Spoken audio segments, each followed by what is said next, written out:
Olá para você, nós estamos começando o programa Anápolis é Notícia aqui na Mais FM. Você ouve em 87.9 aqui na cidade de Anápolis. Você acompanha também no nosso site, ufmmais.com.br. E você, é claro, acompanha a nossa transmissão ao vivo pelo Facebook. E eu quero agradecer a todos que nos acompanham. Aqui comigo está a Kellen Cunha na técnica de som. E hoje a participação especial do jornalista Paulo Roberto Belém. Bom dia, Paulo. Bom dia, Edmar. Bom dia, Kellen. Bom dia, ouvintes da Rádio Mais FM. Terça-feira, semana quase no meio. Muitas notícias aí no programa Anápolis é Notícia. Pois é, muita informação, muita notícia. E a gente começa falando, é claro, da Copa do Mundo, né? A Copa do Mundo que está aí a pleno vapor, né? Hoje tem vários jogos, algumas estreias.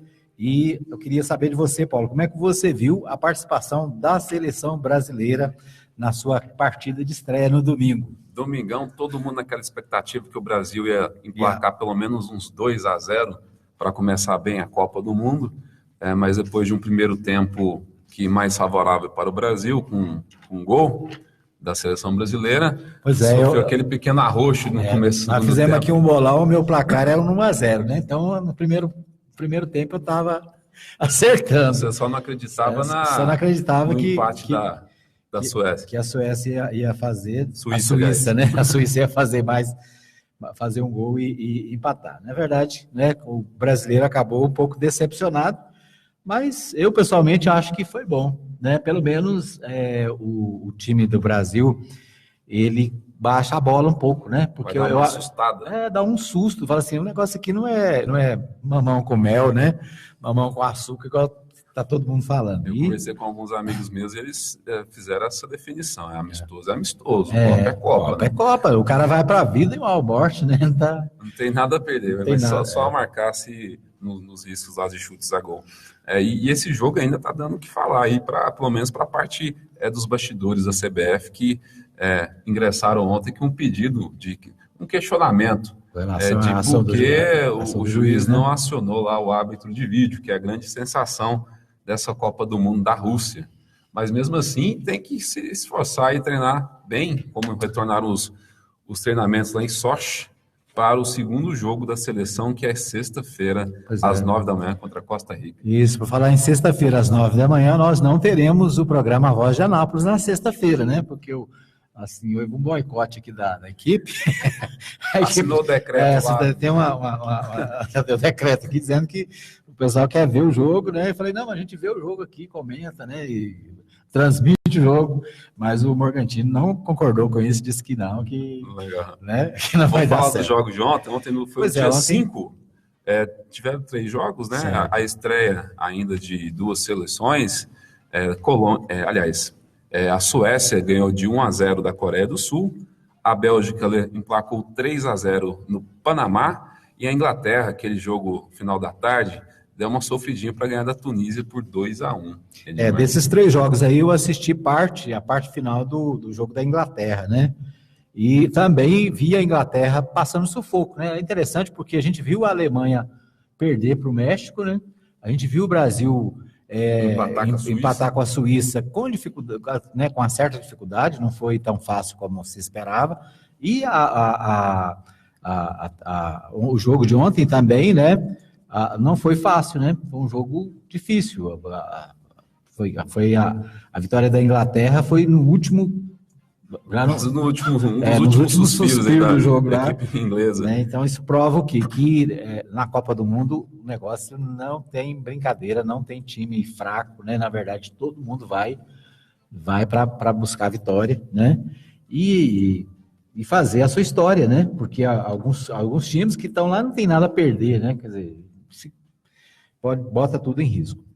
Hoje tem um dia 6 da Copa do Mundo. Pois hoje tem mais jogos. Você tem aí tem uma relação dos jogos de hoje?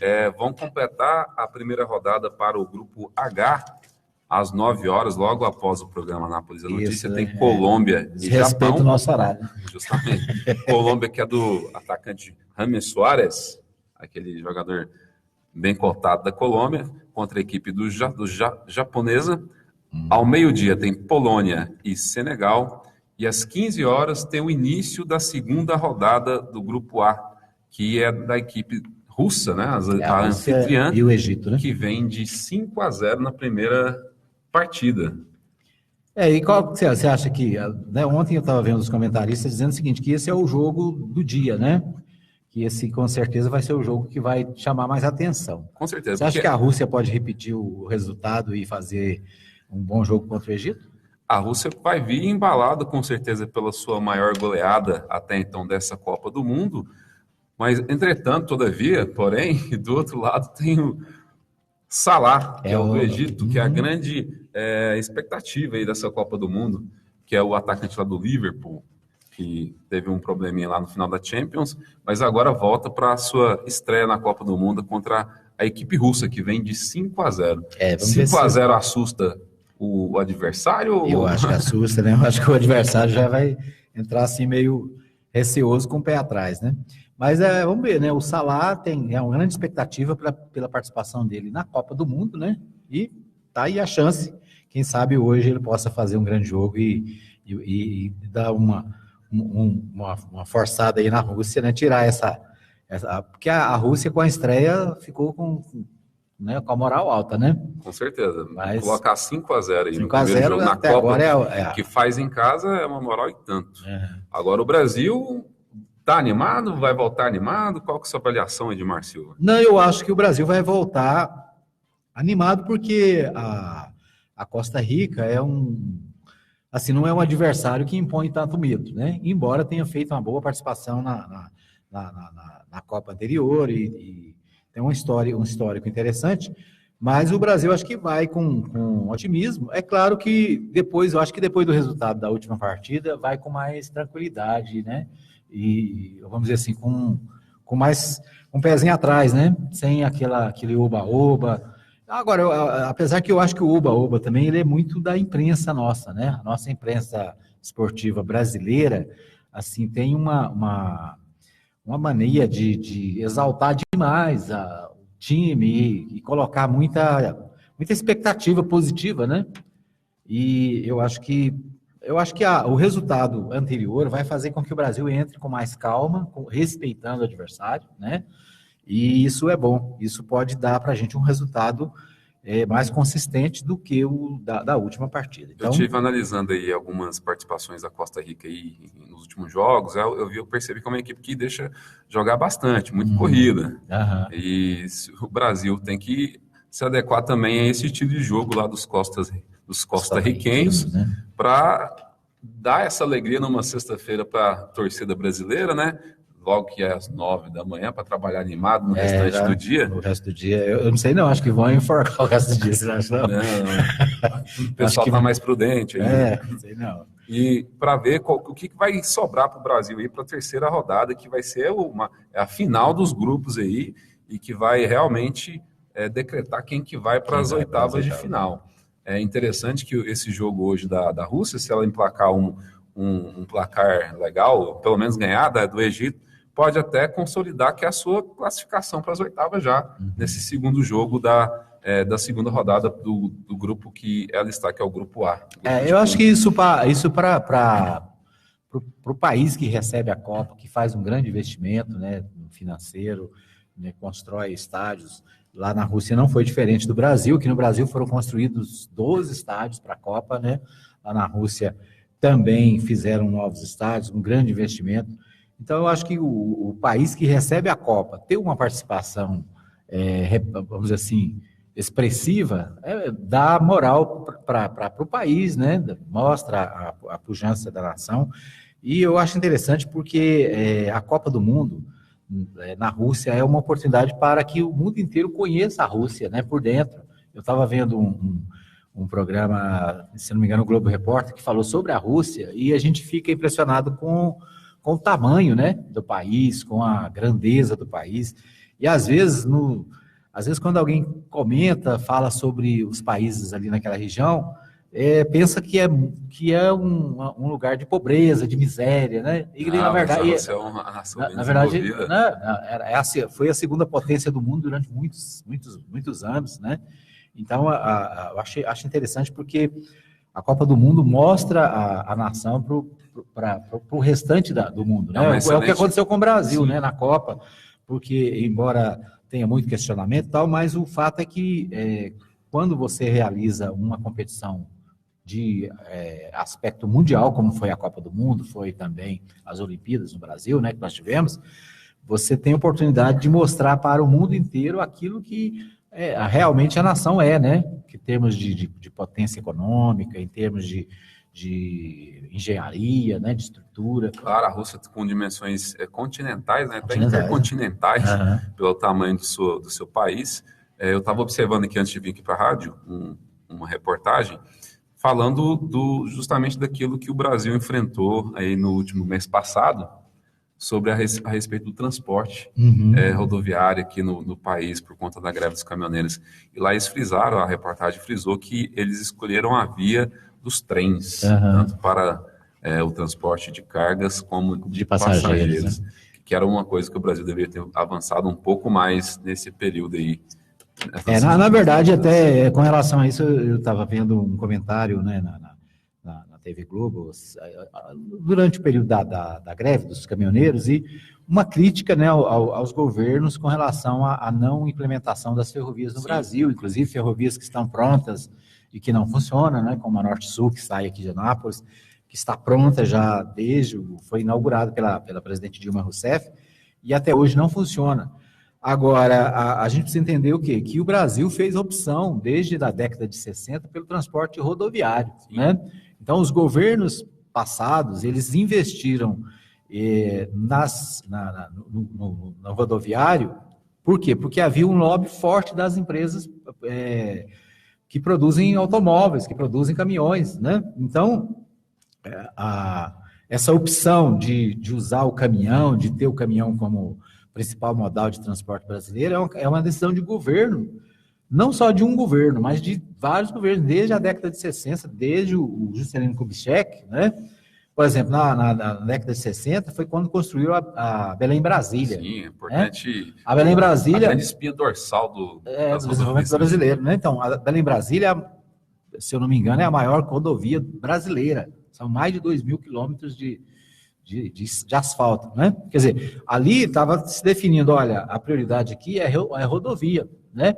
Paralelo a essa rodovia, poderia ter sido feita uma ferrovia, né? Por exemplo, se tivesse uma ferrovia, como agora tem a Norte-Sul, né? Que não vai para Belém, vai para o Maranhão, mas, por exemplo, se naquela época tivesse feito as duas coisas, ou tivesse optado pela ferrovia, talvez a história do Brasil seria outra, né? E a gente não estaria passando essa dificuldade com relação aos caminhoneiros e, principalmente, com relação ao custo alto do petróleo, né? Porque hoje o petróleo, né, por exemplo, você vai abastecer a gasolina, abasteceu ontem a 4,54, né? Cheguei a abastecer a R$5 no período aí da crise do transporte. Mas por que isso? Porque foi a opção feita pelos governos, né?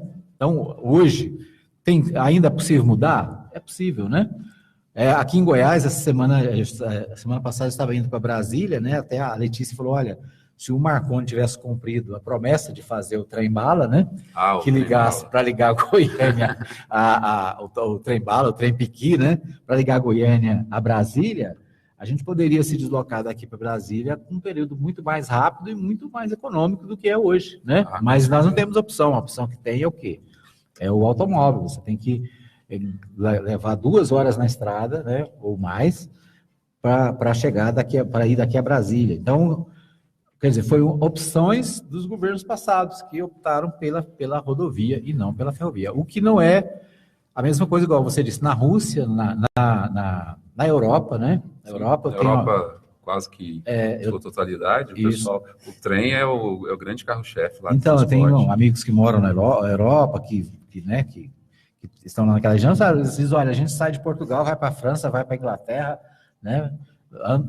Anda todos aqueles lugares ali de trem, né? De metrô, de trem. Então, agora, a opção brasileira foi pela rodovia, né? Então, a gente vai ter que conviver com isso ainda há algum tempo. Quem sabe, né, novos governos, depois dessa crise toda, pode ser que os novos governos que vêm aí tenham esse viés de pensar, né, no novo modal que inclua a ferrovia. Mas é isso aí.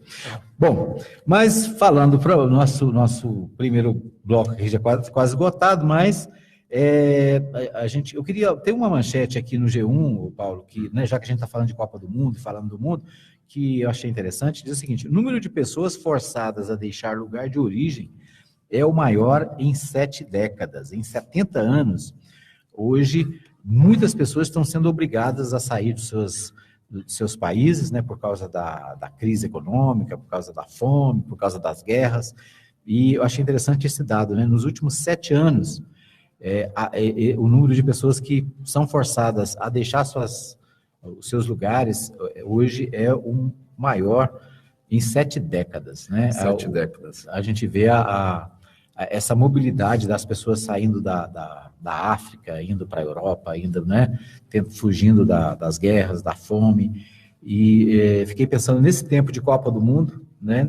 O mundo enfrenta essa dificuldade. Né? Essa migração os governos dos países mais desenvolvidos e que são, digamos que, alvo da imigração, dessas pessoas que buscam realmente, que é forçado por algum motivo, né? Uhum. Ou a crise econômica, a questão das guerras, a questão da hostilidade de suas nações, até desastres naturais, então, também, de suas origens aí faz que aconteça essa imigração.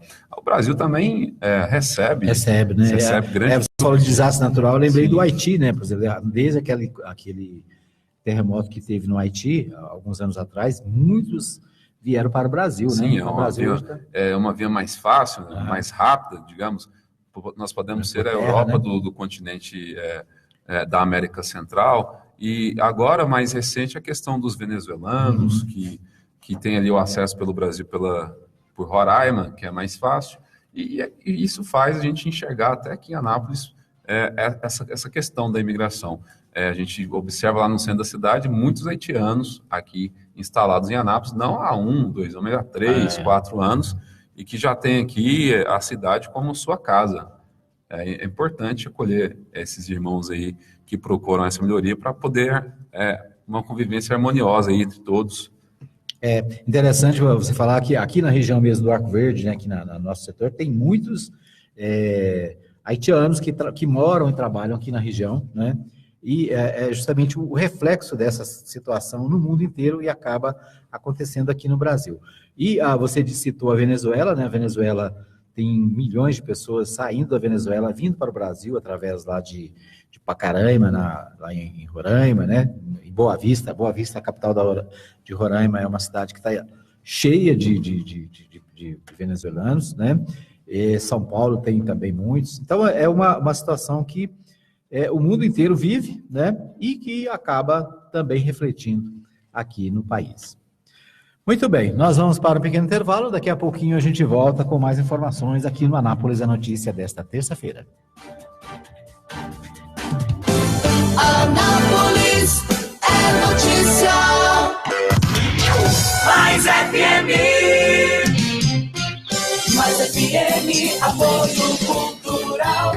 Anuncie no rádio. A publicidade no rádio tem menor custo e maior alcance, sem contar a rapidez da veiculação sonora, o que garante que o anúncio no rádio é um investimento de resultado imediato. Quantas pessoas não se mudam para a sua cidade todos os anos? Essas pessoas são potenciais novos consumidores e elas também ouvem rádio. E o seu objetivo é atraí-las. Vença a concorrência, expondo o seu produto ou serviço aonde todos terão acesso. Anuncie no rádio. Uma campanha da Mais FM. Visite a Igreja Batista Nova Jerusalém, Avenida Arco Verde 42, Lote 1, Jardim Arco Verde. Culto de louvor e adoração, domingo, às 19h30. Venha adorar a Deus conosco. Igreja Batista Nova Jerusalém, um novo estilo de vida. Medicamento é coisa séria, quando você precisar na drogaria, saúde você vai encontrar. profissionais capacitados para lhe atender. Na Drogaria Saúde você pode confiar. Também é farmácia popular. Drogaria Saúde, medicamentos genéricos e similares com até 80% de desconto. Atendendo de segunda a sábado das 7h30 às 22 horas e domingo até meio-dia. Falar com Luiz Cláudio ou Cleuma pelos fones 3099-5161, 3099-5141. Avenida São Paulo, bairro São João. Sua saúde em primeiro lugar. Precisando de mesas e cadeiras para seu evento? Disque Mesas MP. Locação de mesas para todo tipo de festas. Fone 99128-8581.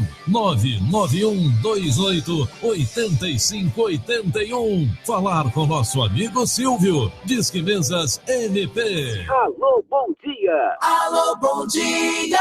De segunda a sábado, a partir das 6 da manhã, com Sérgio Fontinelli. Música, alegria e informação no começo do seu dia. Alô, bom dia! Poderoso, você aqui na Chipset Format? Eu mesmo! Como é que tá? Tudo bem? Mais ou menos. Eu estava aqui no Facebook e de repente o computador travou, tinha umas porradas nele achando que era alguma coisa ruim. E era? É vírus mesmo. E aí eu fiquei sabendo que aí na Chipset vocês cobram barato pra cá. Barato pra caramba! E tem mais, Poderoso, formatação e limpeza de micros, consertos de computadores, instalação de programas, remoção de vírus, configurações, upgrade e buscamos e entregamos seu computador em sua residência. Chipset Format, sempre o melhor negócio. Rua 2, número 711, Jundiaí, Vila Industrial. Telefone WhatsApp 99369-5036. E-mail cpdheg@hotmail.com. Todos os dias, alguém morre ao volante. Muitas vezes por estar alcoolizado ou ser vítima de alguém que bebeu e não teve o senso de não dirigir. Quando você bebe e dirige, você coloca não só a sua, mas a vida de milhares de pessoas que eventualmente passam em seu caminho em risco. Pense em quantas pessoas teriam sido poupadas se o álcool e a direção nunca tivessem se encontrado. E o mais interessante é que essa decisão é só nossa. Cabe a gente assumir a responsabilidade de fazer um trânsito seguro para todos. Por isso, pense e haja. Se dirigir, não beba. Uma campanha da Mais FM.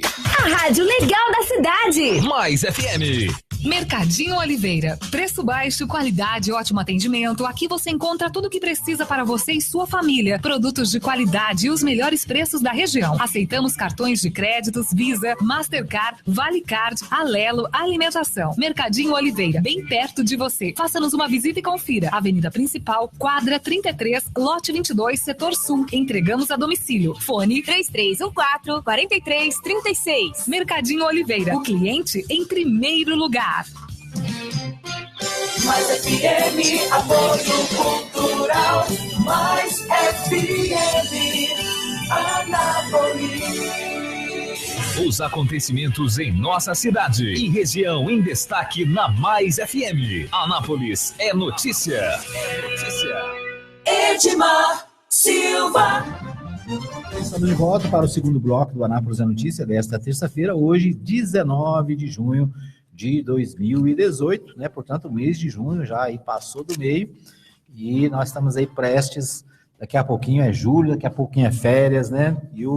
Daqui a pouquinho passa as férias, aí termina a Copa, vem as eleições, então um ano que promete passar rápido, né? A eleição agora tá suspirando, já tá no foco, a Copa tá acabando. A Copa acabando, né? Daqui a pouquinho passou a Copa e o assunto vai ser eleições. Porque quando teve o primeiro jogo da Copa, né? Agora a Copa começou, agora a gente pode pensar nas eleições, né? Agora pode pensar. Muito bem, mas por falar em eleições e coisas mais, o Congresso Nacional, né, nessa semana tem uma semana mais curta, né, naturalmente, por causa do jogo da seleção na sexta-feira. O jogo é só na sexta. Não, mas a sexta já é tradicionalmente o Congresso já não funciona, né? Aliás, lá em Brasília diz que o Congresso funciona de terça a quinta. Segunda o povo está chegando e sexta o povo já está saindo. Como na sexta vai ter jogo às 9 da manhã, então o povo vai sair na noite, né? O povo vai sair na quarta noite ou no máximo na quinta-feira, né? Mas o Congresso Nacional está funcionando naturalmente, e um projeto que está sendo debatido, achei interessante aqui, nos destaques dos noticiários, é a reforma da lei de licitação, né? A lei de licitação, a lei 9.000, como é que é? 8666, né? 8.666, é a lei que regulamenta a contratação de obras e serviços pelo poder público, né? A lei é de 93 e 25 anos de 8666. Antes eu me lembro que quando a lei foi instituída em 93, eu trabalhei na prefeitura de Goiânia, e tinha um decreto anterior, eu não me lembro se era decreto-lei dos 2.300, alguma coisa assim, não me lembro mais, mas tinha um decreto que regulamentava a licitação. E aí veio a lei 8.666, com uma inovação, com muitas ideias de que melhoraria a questão da contratação de obras e de serviços pelos governos, né? A lei ela é obrigatória para o Estado, para o município e para a União. E também para as empresas, né? Empresas como a Saneago, por exemplo, que é uma economia mista, né? A antiga CELB, né? Que tem verba do Estado, então elas são obrigadas a fazer as chamadas licitações. O que é a licitação? É uma competição, né? Onde você vai fazer uma determinada obra e você abre para que empresas participem, para que seja uma forma democrática de... democraticamente sejam escolhidas. Angariar a execução de obras públicas. Teoricamente, né, o objetivo da lei era fazer com que não houvesse privilégios para determinadas empresas ou pessoas, mas na prática o que se vê, né, e nesses últimos anos a gente viu muita discussão sobre isso, é que a lei ela é falha, né? A lei ela não consegue... vamos dizer assim, segurar para que realmente haja essa participação realmente democrática, né? É importante ressaltar que quem pensou a lei lá atrás, naquela época, pelo menos, a lei de licitações foi uma grande revolução, né?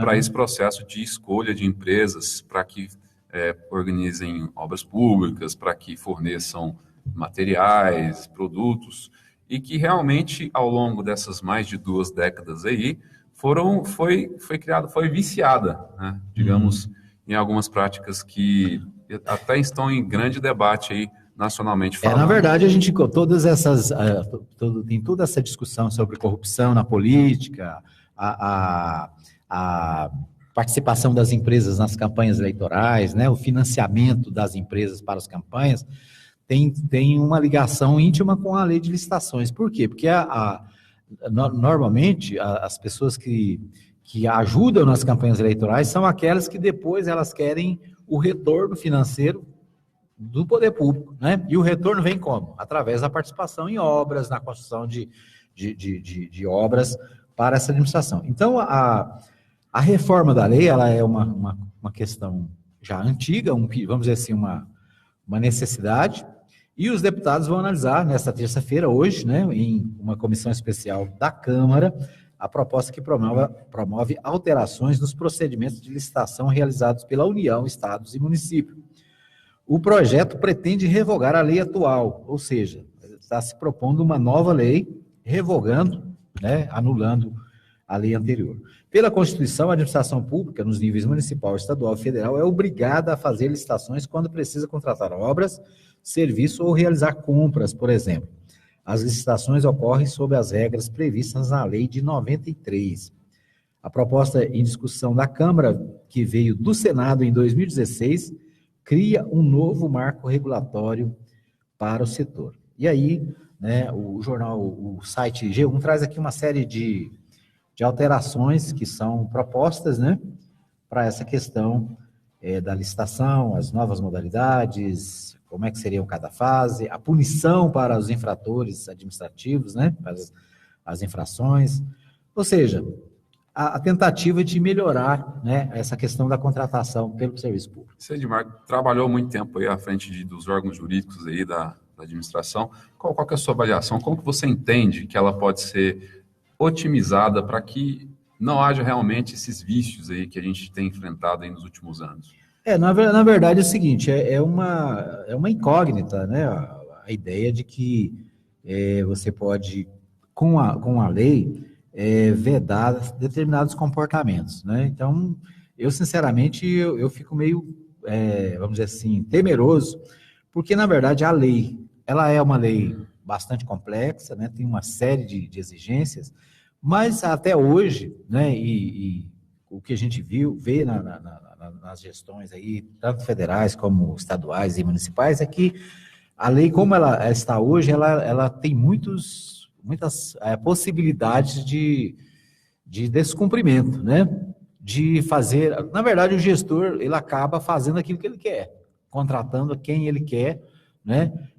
Com um manto de que tem uma lei por trás que está sendo cumprida. Então, eu fico muito, vamos dizer assim, na expectativa, né? O que o Congresso propõe realmente e como é que isso vai se dar na prática, né? Porque uma coisa é a lei bonitinha, escrita... Uma coisa é a ideia, né? É a ideia. Vamos e outra fazer... coisa é como ela se estabelece, como ela é colocada em prática. Que vai entregar. É claro que, por exemplo, como você disse, eu trabalhei nas áreas jurídicas e a gente buscava fazer com que a lei fosse cumprida a todo custo, né?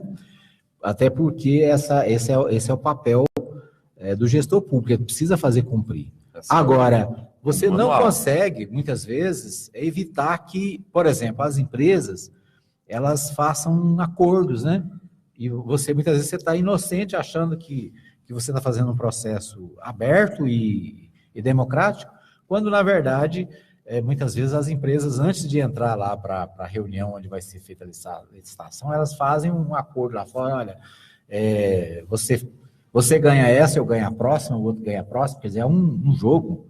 E talvez por isso não, com certeza por isso a gente vê na política brasileira, né, e nos últimos tempos a gente tem visto aí tantos processos de corrupção e as grandes empresas participando das campanhas com grandes somas de dinheiro, e não é para um partido ou para outro, na verdade são todos, né? Então, se a gente for fazer um levantamento, a gente vai ver que 99% dos partidos, a não ser aqueles partidos novos que acabaram de ser criados, mas todos os partidos que têm já um certo tempo de existência, eles receberam recursos financeiros de grandes empresas, né? E receberam, claro, né? Quem dá alguma coisa, quer alguma coisa em troca. Então, isso é lógico, é claro. Agora, então a lei, ela precisa ser melhorada no sentido de evitar esse tipo de jogo, né? De que as empresas façam coluios e façam grupos e que acabam, às vezes, até levando o administrador de boa fé, vamos dizer, como diz aí para um popular, né? Leva no bico, né? Porque o administrador, por mais que ele tenha boa fé, por mais que ele queira cumprir a lei e faça um esforço para cumprir a lei, ele acaba, muitas vezes, vítima dessas empresas, né? E também tem a questão das empresas que ganham, muitas vezes não fazem as obras, né? Não cumprem aquele contrato, ou cumprem só enquanto está bom para elas, né? Elas fazem aquela história, né? Come o filé, mas na hora de roer o osso, ela sai fora, né? Infelizmente, aí, problemas de empresas, né? Que justamente por essa ampla prioridade, ampla disposição em que contratar empresas, N empresas de qualquer lugar do Brasil para participar da licitação. Esse é outro detalhe, né? Por exemplo, o cara, né? você vai comprar uma moto, eu me lembro de uma licitação que era para comprar uma moto, e a empresa que ganhou foi lá do Pernambuco, né? Sendo que em frente à prefeitura tem uma empresa que vende moto, com certeza, né? Então, muita gente fala assim, mas como é que vocês compram lá? Como é que você vai comprar do Pernambuco, lá do Recife? E não compra aqui do do que está em frente, né? Do Anapolino. Quer dizer, agora, a justificativa é porque lá de Recife, embora esteja mais longe, é mais barato, né? É um preço melhor. Mas né? É uma coisa que a lei estabelece, né? Essa participação nacional, o cara pode... participar de qualquer lugar. E que pode ser até revista essa prática agora, isso, com essa atualização. Né? Na verdade, o que a gente sabe é que a lei ela é fruto da convivência social, né? Então, você faz a lei baseado no relacionamento humano, na convivência. Então, os problemas que existem hoje, a expectativa é que possam ser consertados nessa reforma. Vou pegar um exemplo, vamos ver se eu estou sendo ingênuo de pensar que estações nacionais, talvez por uma atualização da lei, pode ser empresas de todo o Brasil podem concorrer, regionais, estaduais de todo o estado, municipais da cidade, observando alguns requisitos de não havendo esse tipo de serviço na cidade, abriria para essas esferas superiores aí, digamos. Na verdade, precisa ter critérios para viabilizar a participação das empresas locais, né? Sim. Aí eu acho que é claro que dentro dos limites também por exemplo, não é porque é só local e aí vai exorbitar no preço, né? Então tem que ter, na verdade são algumas regras, mas eu acho que a grande preocupação do legislador e a grande preocupação é justamente evitar a corrupção, né? Evitar os lobbies, evitar os colúrios, os acordos, né? E aí, sinceramente, eu fico meio, vamos dizer assim, temeroso. Eu acho que, na verdade, nenhuma lei ela muda se o povo não mudar, né? Então, acho que nós precisamos de uma mudança no Brasil, uma mudança de caráter das pessoas, né? Eu acho que começa pela educação, tudo é educação, né? Tudo começa na educação. Se o povo ele tem educação, ele tem preparo, ele evita, né? Ele tem um jeito de viver diferenciado. Então, agora, de qualquer maneira, é válido, né? A lei, ela já tem muitas críticas, já é uma lei antiga, né? Desde 93, como você disse aí, 25 anos, né? Então, assim, é claro que... de século. Agora, isso também, na verdade, em tese, não é uma lei tão antiga, né? Se a gente pensar que o nosso Código Penal é de 1940, então, ela é uma lei nova, né? É por isso que está em discussão aí, ampla. Também em discussão, né? Mas... eu acho que, em relação ao Código Penal, por exemplo, acho que muda muito pouca coisa, né? Então, Legal. Já é diferente. Dimar, a PF, a Polícia Federal, no meio da Copa do Mundo aí, está querendo intimar o encarregado de executar a reforma para a filha do Michel Temer. Essa questão da filha do Michel Temer é interessante, por quê? Porque aí entra a outra coisa, né? Empresas, empresários, pessoas pagaram para fazer essa obra, né, uma reforma pessoal de um imóvel pessoal de uma pessoa pública, né, filha do atual presidente da República, e fica essa discussão, né, como é que pagou, quem pagou, por que pagou. Então, qual que é a razão de ter pago? Pagou por quê, né? Por que a reforma não foi feita pelo titular do bem, né? Como acontece, né? Qualquer um de nós vai reformar a sua casa, tem que se virar né? Por que alguém que é ligado ao setor público tem essas benesses, né? Então, a Polícia Federal continua investigando, né? E vamos ver o que vai dar, né? Essa é a grande discussão que o presidente Temer está vivendo, que é o que pode render a ele a terceira denúncia, né? Uhum. Ele pode ser em denúncias aí, já escapou de 2, e está se organizando aí mais, talvez, uma nova denúncia para o Michel Temer aí, em pleno mês de julho, digamos, mês que antecede 3 meses antes da eleição e 6 meses antes do término do mandato. Eu sinceramente, eu não acredito, sabe? Porque a gente pode ver, mais uma vez, foi pedido prazo para a conclusão de inquéritos, né? Agora, 2 inquéritos do Aécio Neves também se pediu mais prazo para concluir. Ou seja, essa protelação de decisão, ela acaba beneficiando aqueles que estão na gestão, né? E o presidente Temer não é diferente, ele é o presidente da República, ele, querendo ou não, ele tem poder,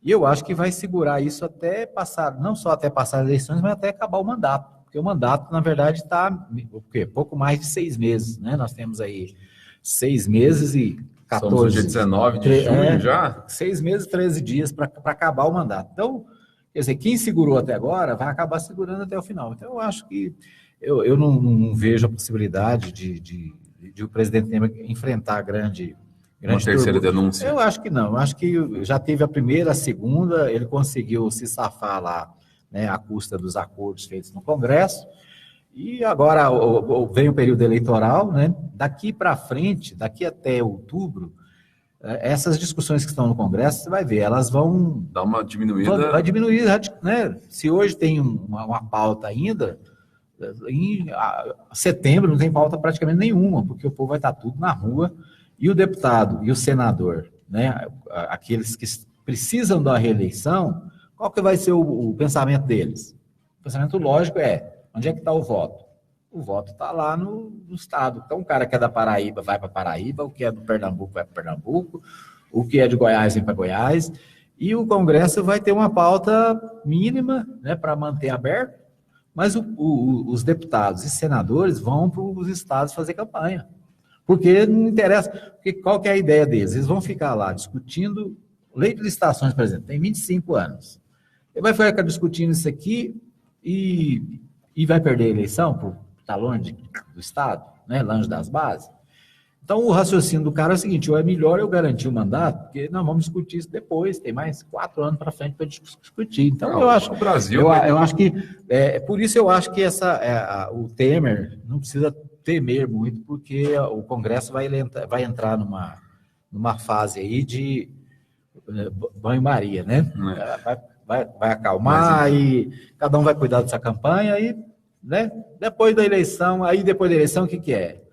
Quem foi eleito vai pensar na posse, né? Vai fazer o plano de governo, vai fazer aquela comissão de transição, né? Para fazer a transição do governo. Os deputados que perderam a eleição, aí que não vai fazer mais nada mesmo, que já perdeu. E os que ganharem, vão dizer assim, olha, deixa para começar em janeiro, né? Então eu acho que, na minha opinião, daqui para frente, o que não foi feito no Congresso, dificilmente vai ser feito. A não ser que haja uma pressão popular, uma coisa assim muito Justamente forte, isso que a gente tem que observar. A eleição, o processo eleitoral, a campanha eleitoral tem que ser a oportunidade em que os brasileiros vão cobrar as mudanças que eles querem, que entendam que sejam as pautas para 2019 agora. Digamos aí que a atualização da lei de licitações pode ser um fato, pode ser talvez a reanálise dessas reformas, tanto da reforma que foi feita pelo Michel Temer, a gente sabe da necessidade de uma adequação da lei previdenciária, mas que não venha para prejudicar o trabalhador, mas sim para dar uma...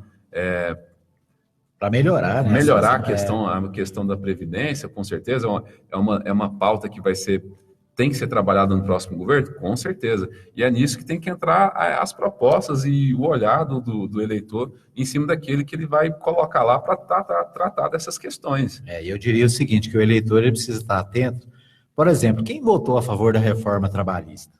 A reforma trabalhista foi feita com a promessa de que criaria empregos, né? Não porque vai criar emprego, vai modernizar e tal. A pergunta é, criou empregos? Né? Nós estamos vivendo uma crise de falta de emprego ainda maior, né? Criou oportunidades para os trabalhadores, né? Então, assim, o eleitor ele precisa avaliar e parar e pensar, olha, as propostas que foram feitas para melhoraram? Não melhoraram. Então, né, a escolha tem que ser baseada na proposta que vem para o futuro, né? Então, é isso que você está falando. Eu acho que é o momento de pensar no futuro, mas avaliar o presente, né? Avaliar o que cada deputado... Por exemplo, os deputados de Goiás. Goiás tem 17 deputados. Né? Apenas 2 deputados de Goiás votaram contra a reforma trabalhista. Ou seja, 15 votaram a favor da reforma, contra o direito do trabalhador. Né? Os que votaram com relação à Previdência, né? Sim. A Previdência também, aqui em Goiás, poucos foram contra a reforma da Previdência. A maioria era a favor e insistiu e trabalhou para que fosse feita a reforma. O próprio governo de Goiás, né? O próprio governador, trabalhou a favor da reforma o tempo todo. Então, assim, na hora da eleição, o eleitor precisa estar atento e falar, olha, eu vou votar em quem... E quem vai ser beneficiado com o meu voto? Né? Eu, como cidadão, vou ser beneficiado? Então, essa é a pergunta. Muito bem, vamos para um pequeno intervalo, né? Nós passamos um pouquinho aqui do nosso bloco, mas a gente volta daqui a pouquinho para falar alguma coisa, né? As notícias da cidade, informações sobre o que está acontecendo aqui na nossa querida cidade de Anápolis. Fique bem informado. Você está ouvindo Anápolis é Notícia. Mais FM. FM, apoio cultural. Atenção! A popularidade do rádio é imbatível. Se seu objetivo é tornar sua empresa ou marca conhecida, então o rádio é o lugar certo. A abrangência de público de todas as classes sociais, a instantaneidade de veiculação e o baixo custo publicitário não deixam dúvidas de que o rádio é a melhor opção. Para vencer a concorrência, mostre-se. Propague suas ideias pelas ondas sonoras. Anuncie no rádio. Uma campanha da Mais FM. Tá na Mais. Tá bom demais. Visite a Igreja Batista Nova Jerusalém, Avenida Arco Verde 42, lote 1, Jardim Arco Verde. Culto de louvor e adoração, domingo, às 19h30. Venha adorar a Deus conosco. Igreja Batista Nova Jerusalém, um novo estilo de vida. Medicamento é coisa séria e quando você precisar na drogaria saúde você vai encontrar profissionais capacitados para lhe atender. Na Drogaria Saúde você pode confiar. Também é farmácia popular. Drogaria Saúde. Medicamentos genéricos e similares com até 80% de desconto. Atendendo de segunda a sábado das 7h30 às 22 horas e domingo até meio-dia. Falar com Luiz Cláudio ou Cleuma pelos fones 3099-5161, 3099-5141. Avenida São Paulo, bairro São João. Sua saúde em primeiro lugar. Conhecer a nossa língua portuguesa é obrigação de todos nós. O curso da professora Gênia é o mais indicado. Com experiência de mais de 30 anos, professora Gênia se coloca à sua disposição para compartilhar com você os segredos da língua portuguesa. Quem fala e escreve bem tem mais chances de sucessos na vida. Entre em contato pelo 62 30 98 41 77 e no WhatsApp 99162 4280. Baixe agora o aplicativo da Mais e ouça Mais FM no seu smartphone. Disponível nas plataformas iOS e Android. Baixe e curta à vontade. Precisando de mesas e cadeiras para seu evento? Disque Mesas MP. Locação de mesas para todo tipo de festas. Fone 99128-8581.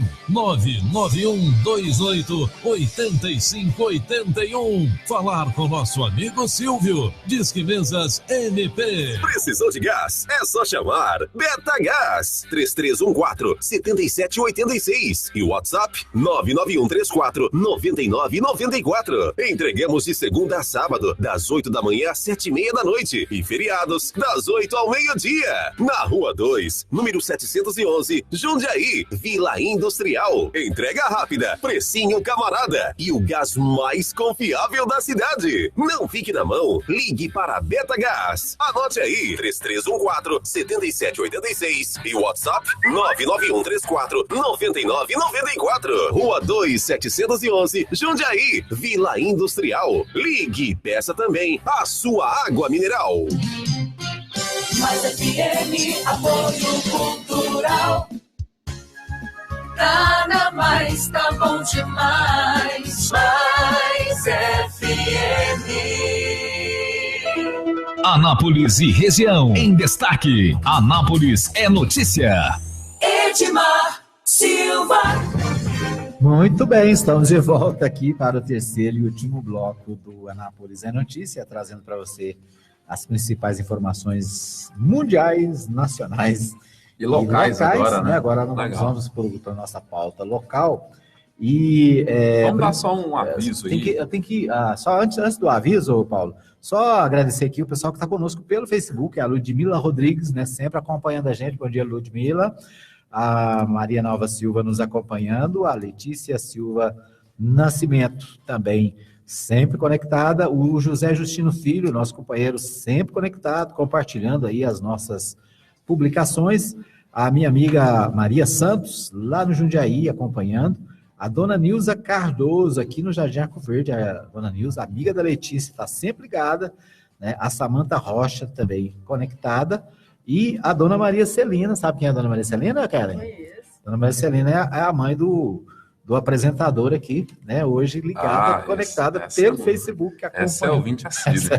Né? Tem que mandar um abraço também para todos os ouvintes aqui da região do Arco Verde, da Vila Formosa. Isso. Grande Vila Formosa aqui, que nos ouve aí pelos 87.9, né? Isso. Também que... Um abraço também lá pro meu amigo Jackson Charles, né, da Ótica Formosa.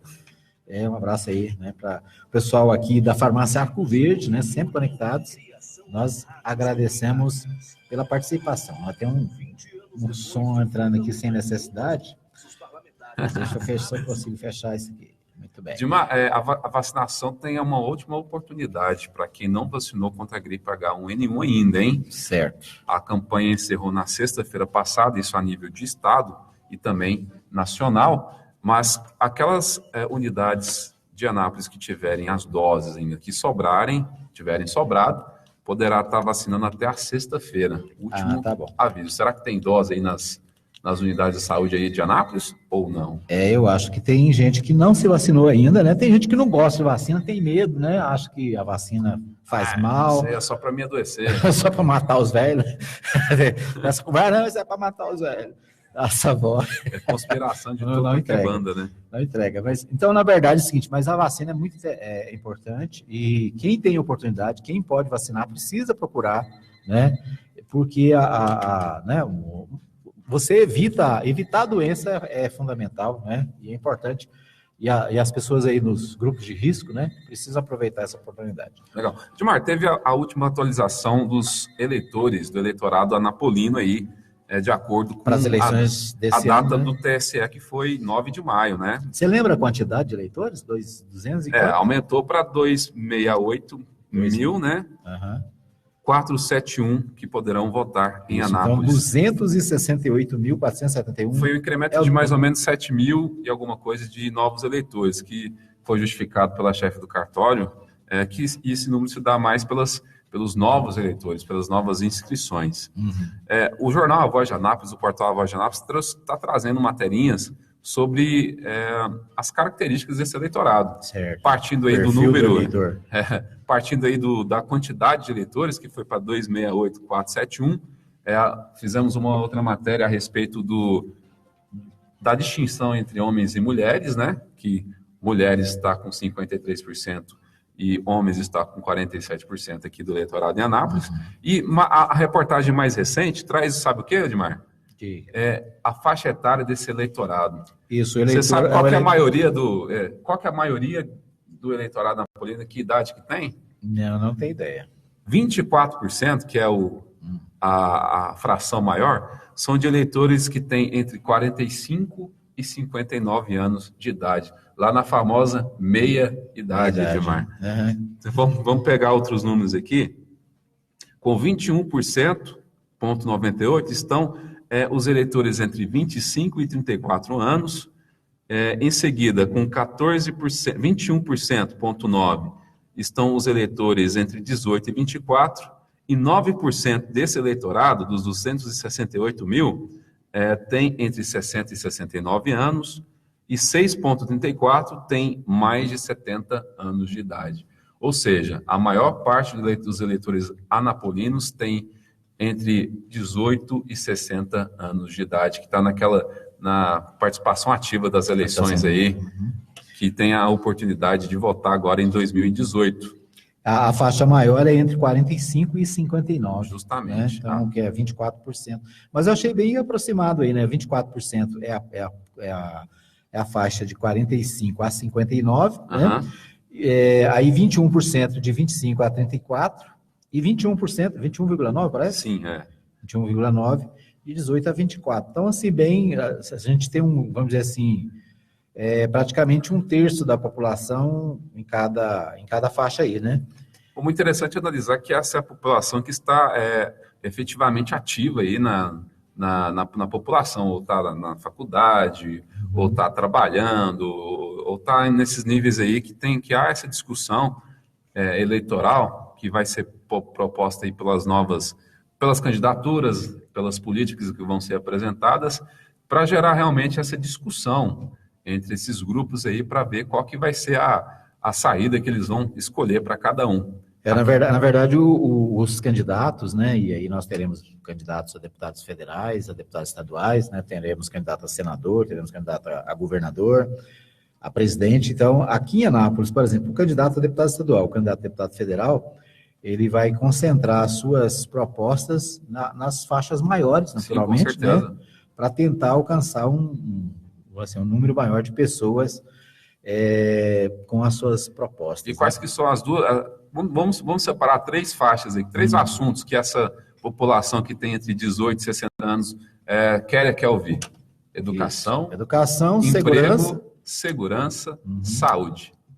Então, a educação, segurança, emprego e saúde, né? Ou seja, toda eleição a gente vê, né, viu, Paulo? Eu tô, né, já tô aqui quase na terceira faixa aqui, já tô, assim, eu participo de eleições desde há muitos anos, desde, né? Quando pode. Desde quando pode, né?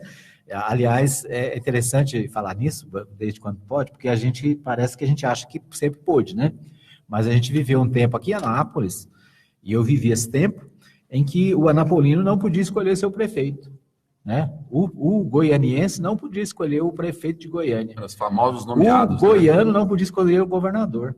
Ou seja, houve um tempo que o governo federal centralizava tudo, né? Na época da ditadura, da chamada ditadura militar, a cidade de Anápolis era considerada a área de segurança nacional por causa da base aérea. Sim. Então, por causa da base aérea, que sempre foi um orgulho para a cidade, mas a cidade ficou impedida de eleger o seu representante, de eleger o seu prefeito, né? Podia eleger deputado estadual, federal, isso podia, inclusive foi uma época que Anápolis tinha cinco estaduais, 3 federais. Então, o povo sempre tem saudade disso. Só que o povo não lembra, né? As pessoas não lembram que não podia eleger o prefeito, não podia eleger governador, né? Então, Anápolis ficou muitos anos sendo administrada por pessoas de fora que a gente nem sabia. Por exemplo, chegou um cidadão que chama Decil de Sá Abreu. Ninguém conhecia, foi prefeito da cidade, né? Chegou, aí foram vários, né? O Anapolino de Faria, a primeira vez que foi prefeito, foi nomeado. O Volney Martins, né, que depois foi eleito, primeiro foi nomeado. Então, assim, houve uma época que a gente não podia eleger, não podia escolher o prefeito, né? E o prefeito era mudado de acordo com o prazer lá do governo federal. Ruim, não, tá ruim, troca lá. Né? Manda o fulano, Zezinho das abóboras aqui para ir lá. Então, assim, hoje eu fico muito, quando às vezes eu vejo, né, alguns setores da sociedade defendendo intervenção militar, o povo não sabe o que é isso, né? É a mesma coisa de você dizer, olha, eu não quero dar meu palpite mais, eu não quero dar minha opinião, então vocês resolvem aí, passa a bola. Né? Então, mas é interessante. Ainda com relação ao eleitorado aqui, uma coisa que você falou no início aí dos seus dados, sobre a questão das mulheres e dos homens, né? Certo. 53% dos eleitores são 51,81, aliás, 53,81 quase 54%, né? Vamos dizer assim. E 47, faz a conta aí, Kellen Cunha. 46,20. Essa arredondou na primeira conversa, 47, 46,2. Então, o que é o dado aqui? O dado é que as mulheres, não só aqui em Anápolis, mas se a gente isso é a nível nacional. Se a gente pegar uma tendência nacional. Nacionalmente, as mulheres são em maior número do que os homens. Tanto na população, tanto no eleitorado. Entretanto, né, no Congresso Nacional, menos de 10% dos deputados, das deputadas, né, deputados e senadores, menos de 10% são mulheres. Aí é outra conversa. Aqui em Anápolis, se eu não estou enganado, hoje tem 3 mulheres, né? 3 mulheres, eram 4, né? Mas com o falecimento da Vilma Rodrigues, hoje nós temos 3 mulheres. Que já é um recorde, né? 4 mulheres eleitas aqui por Anápolis. Que é um recorde. Né?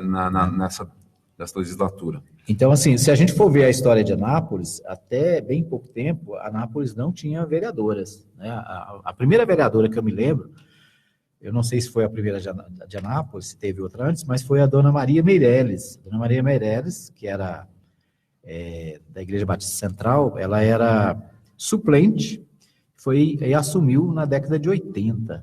Eu me lembro, depois dela veio a Marlene Barbaresco, né? Depois a Miriam Garcia, né? Hoje nós temos a vereadora Geli, nós temos vereadora Eliner Rosa, Thaís Souza e tínhamos a Vilma Rodrigues. Sim. Ou seja, a participação da mulher, ela precisa ser intensificada. Tem que aumentar ainda mais, né? Isso. Tem que através de candidaturas, através de envolvimento político. E os partidos, até por obrigação legal hoje, precisam implementar a participação da mulher. Mas é um negócio difícil. Por quê? Porque, por exemplo, em Goiânia, recentemente, um partido estava sendo punido. Por quê? Porque na hora de fazer a chapa de candidatos, colocou algumas candidatas que elas só entraram para cumprir a lei, né? E aí o Tribunal Regional Eleitoral, inclusive, discutiu lá a possibilidade de punir os partidos por causa dessas, vamos dizer assim, candidatas fantasmas, né? Mas o fato é que é interessante, né, o dado, e eu coloco isso justamente para chamar a atenção das mulheres para a necessidade de participação maior das mulheres, né? E aí não é uma coisa que a lei vai resolver, é uma coisa que a população, né, e especificamente aí no caso as mulheres, precisa se envolver mais, ter mais interesse de participar, né, e ocupar o espaço, né, que elas podem ocupar. Legal. Dimar, dá tempo para falar de Saneago aqui em Anápolis? Nosso tempo está esgotado aqui, mas a gente não vai deixar de falar. Por quê? Porque está na Câmara um projeto de lei, né, com relação a essa questão. Você está acompanhando de perto lá, de repente pode estar... Na verdade, na última sexta-feira, a Saneago convocou a imprensa napolina para justamente falar sobre 2018, falta d'água. E o que eu percebi é que a Saneago, em Anápolis, que veio até o senhor Jales Fontoura, né? O presidente. O diretor-presidente da Saneago aqui em Goiás, que eles botam muita fé nessa primeira intervenção que foi inaugurada aí com atraso de mais de alguns meses, né? Que é a transposição do Rio Capivari para o Piancó. Mas agora a grande conversa é pelas novas obras que vão ser facilitadas ou permitidas por esse projeto que está na Câmara, né? Que é o tal contrato de programa. E ontem, na sessão da Câmara Municipal, o vereador Antônio Gomide levantou a necessidade de se haver um grande debate desse projeto que está lá na Câmara, para não pecar futuramente por aquilo que vai ser votado agora no Legislativo Municipal, para ficar bem atento à questão da possibilidade de concessão de mais anos para a Saneago aí, mas que seja discutido realmente a resolução do problema, que é a chegada das obras aqui de infraestrutura, que é a ampliação da estação de tratamento, de saneamento básico daqui da cidade, e que esse é o grande momento para se haver esse debate. Então, a gente quer até convidar a população anapolina para ficar atenta lá às sessões da Câmara, que vai discutir esse projeto aí, que vai permitir esses investimentos aqui na cidade de Anápolis. Na verdade, a Câmara, essa semana, ela era a última semana de sessões ordinárias, né? Não sei se vai dar tempo de discutir esse projeto aí, de votar ele, mas ele é um projeto de urgência. Eu, sinceramente, nós falamos desse assunto aqui essa semana, o Henrique Morgantini tratou desse assunto, né? E é interessante que nós falamos do assunto de manhã, e quando foi meio-dia, né, a reportagem era que a Saneago estava aí dizendo que não vai faltar água em 2018. Sim. Eu vou fazer uma aposta aqui. Em 2018 vai faltar água de novo. Pode escrever. Por quê? Porque as ações da Saneago, desde a entrada do prefeito Roberto, né, que entrou dizendo que ia municipalizar, que ia resolver, as ações... Qual foi a ação única que foi feita? Foi a transposição, aquela canalização do Capivari, o cano lá do Capivari, um cano que está trazendo um pouco de água do Capivari, que é para complementar o que falta. O que falta. Eu vou dizer para você, não vai ser suficiente, vai faltar água nos setores mais altos da cidade de novo, né, apesar de toda a promessa, apesar de toda a discussão. Essa discussão na Câmara agora, ela é importante? Ela é importante. Mas eu acho que vai ser mais uma coisa para dizer assim, não, é porque demorou resolver, não sei o quê, vai botar a culpa em alguém, mas eu espero que não, eu espero que eu esteja errado, mas pelo andar da carruagem, eu acho que em 2018 nós vamos ter problema de falta d'água de novo. Por quê? Porque a Saneago não fez nenhuma obra consistente, né? A prefeitura não teve nenhuma ação decisiva nessa, né? a não ser esse protelamento e essa obra de transposição. É importante dizer que essa obra de transposição custou cerca de 4 milhões de reais e Anápolis oferece para a água irrecebíveis quanto? Mais de 12 milhões por mês. Por mês, né? Que então, é quase ou seja, 150 milhões de reais. Não pode você ganhar 1 milhão e falar assim, eu vou te dar 100 reais aqui para resolver seu problema. E a grande crítica que há na Câmara hoje, que até o vereador Antônio Gomes defende, é a questão de se buscar um empréstimo, né? A prefeitura ter que se atrelar a um contrato para que seja um empréstimo seja fornecido de 120 milhões, alguma coisa, sendo que, por outro lado, a Saneago estuda vender 25% de suas ações para o capital privado. Mas esse é o governo, né? Esse é o estilo do governo que está aí, né? De vender, de privatizar, de transferir para o setor privado aquilo que é público, né? Muito bem, mas essa discussão a gente vai fazer. Vai ser pauta aqui do programa Anápolis a Notícia, do A Voz de Anápolis, muitas edições aí. Vamos ficar atentos aí, vamos pessoal. Torcer. Eu, sinceramente, eu torço para que não falte água, mas eu não vejo outra possibilidade. Eu acho que do jeito que o assunto foi tratado no ano de 2017 e de 2018, só um milagre para livrar a cidade da falta d'água. Só um milagre. Mas nós vamos ter essa resposta ainda esse ano, hein? Sabe quando, né? Final de agosto. Não, agosto não, mas lá para setembro, outubro, aí sim. Aí a gente vai ver se prestou ou se não prestou o cano lá. Eu espero estar errado. Muito bem, nosso tempo está esgotado, já passamos aqui, né, da hora. A Kellen está puxando a nossa orelha aqui, então a gente termina o nosso programa. A Colômbia já começou a jogar contra... A Colômbia. O Japão. Colômbia e Japão, né? E nós estamos aqui. Nós estamos aqui, ainda falando de Saneago. É isso aí. Um abraço para você que nos acompanhou. Se você gostou do programa, compartilha. Se você não gostou também, compartilha si mesmo, né? Muito legal. Obrigado pela participação de todos. Obrigado, Paulo, por estar conosco nessa manhã. Agradeço também o pessoal que nos ouve à noite. Muita gente acompanha o nosso programa a partir das 8 da noite, né? E eu quero sempre agradecer você que nos acompanha. Às vezes, na parte da manhã, está trabalhando, está na escola, né? Obrigado aí pelo carinho. Só não pode deixar de acompanhar. Isso. Agradeço mais uma vez a oportunidade de estar aqui no programa, na Rádio Mais FM, falando agora pela Anápolis a Notícia. E até a próxima oportunidade, Kellen Cunha. Muito bem. Um abraço a todos e até amanhã, se Deus quiser. Termina aqui o seu programa. Anápolis é notícia. Em instantes, você vai ouvir na Mais FM. Bom dia, alegria. Fique ligado na Mais FM. Tá na Mais, tá bom dia.